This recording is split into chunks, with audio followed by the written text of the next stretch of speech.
আসসালামু আলাইকুম বন্ধুরা, আপনারা সবাই কেমন আছেন? তো আশা করি ভালো আছেন। আজকে আপনাদের যে কাজটি দেখাবো একটি বাটন ফোনের মেমোরি ঘাট। তো এটা কিছু অসাবধানতার কারণে যখন এই ঘাটটি নষ্ট হয়ে যায় তখন এটা চেঞ্জ না করার কোনো উপায় থাকে না।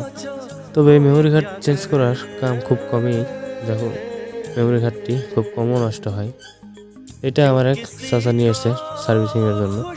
তো সার্ভিসিংয়ের সময় খুব সাবধানে, কারণ মেমোরি কার্ডটি যদি ২টি পিন এক্সাক্ট লেগে থাকে তাহলে যা খাটবেন এটা বৃথা, মেমোরি কোনোভাবে সাপোর্ট করে না। তো সুন্দর করে পরিষ্কার করার পর আমি এখন ফিটিংয়ে দেবো। ফিটিং দিয়ে চেক দেবো যে দেখা আমাদের মেমোরি সাপোর্ট করে নাকি। অবশেষে মেমোরিটি চালু হয়ে গেছে। এখন আমি অপশন গেটে মেমোরি ফাংশনে যাব, দিয়ে দেখবো আলহামদুলিল্লাহ আমার মেমোরিটি সাপোর্ট খেয়েছে। এখন একটি গান বাজায় দেখা যায় কী অবস্থা।